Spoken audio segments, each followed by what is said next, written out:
우리는 모두 한 번쯤 자신의 어린 시절을 그리워하곤 한다. 세상이라는 것에 제대로 발을 내밀지 않았던 시절. 그랬기에 아무것도 모른 채 순수했던 시절.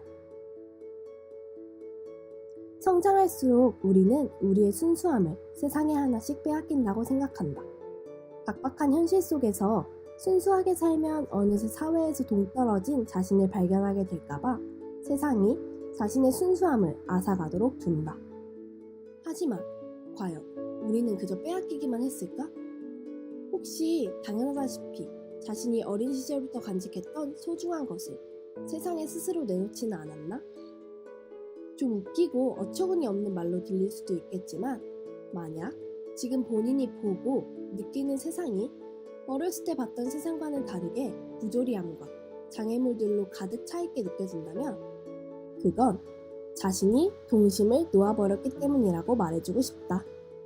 아이동의 마음심, 어린아이의 마음말이다.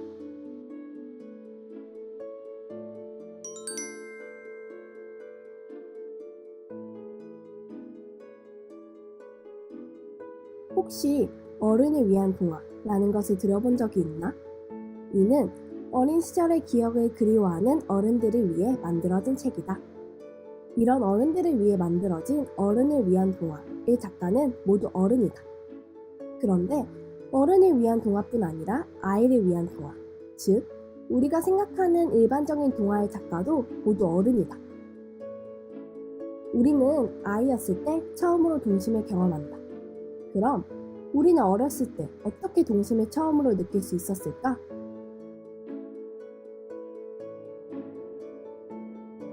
겨울왕국, 지금 애들은 겨울왕국 같은 거 느끼지 않을까? 어린이집에서나 유치원에서나 처음으로 다른 사람들과 교류하는 과정에서 느낄 수 있을 것 같아요. 좀 TV 프로그램이나 이런 거 보러 동화책? 그냥 되게 어릴 때라서 정확히 나이는 생각이 안 나는데 그냥 동화책들을 보면서 나도 이 동화 속 주인공처럼 될 수 있다고 생각하고 장래희망을 적어서 내라고 할 때 굳이 공주라고 써서 내고 그랬던 게 제 일단의 동심이었던 것 같아요. 그렇다. 동화책, 동요, 애니메이션 등을 통해 우리는 동심을 처음으로 느낀다. 그리고 이 모든 것들을 만드는 주체는 어른이다. 왕자의 키스로 다시 살아난 백설공주. 왕자를 사랑해 자신의 목소리를 내주고 결국 비눗방울로 변해버린 인어공주. 이러한 이야기를 만들어낸 것은 어른들입니다. 모순적이게도 그런 어른들이 동심을 자신의 마음에서 멀리한다. 언제부터 이런 말들은 어른에게는 어울리지 않는 말이 되어버린 걸까?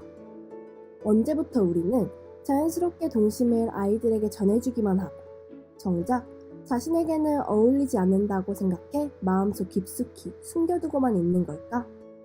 잘 찾아보면 아이에게만이 아니라 우리 일상 속에는 동심이 곳곳에 숨겨져 있다.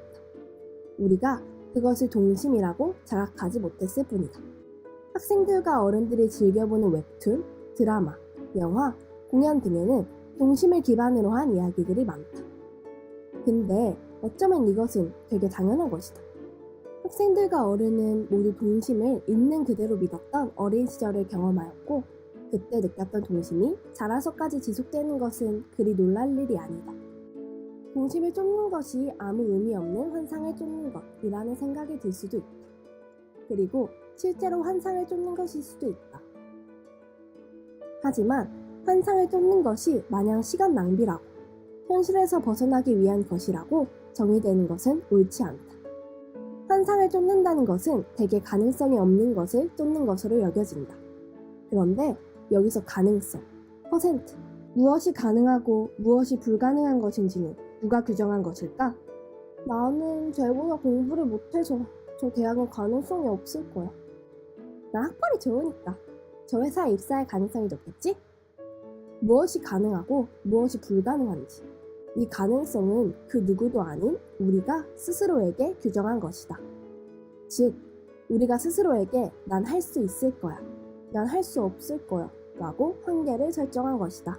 그렇기에 아무도 가능하다 생각하지 않았던 것들을 가능하다고 믿고 포기하지 않았을 때 불가능이 가능으로 된 기적이 일어나는 것이다. 그리고 놀랍게도 그러한 기적이 실제로 이 세상에서 일어나고 있다.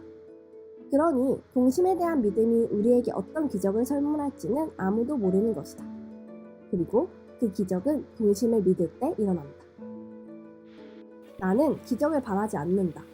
내가 동심을 고등학생인 지금까지 소중히 여기는 이유는 기적 같은 일이 나에게 일어나길 바라서가 아니다.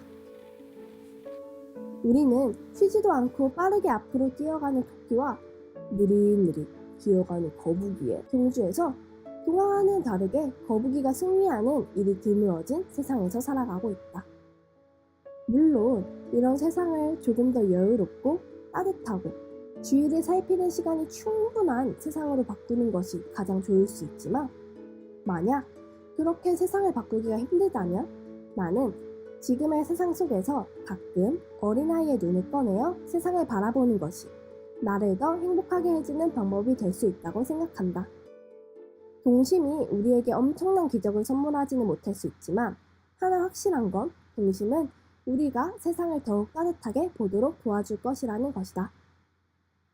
순수함이 만들어낸 동심은 생각보다 많은 가치들을 우리가 재발견하도록 도울 것이다. 그리고 지금 다큐멘터리를 보고 있는 이 순간에도 우리의 마음속에 숨겨진 동심은 우리의 행복을 채워주고 있을 것이다.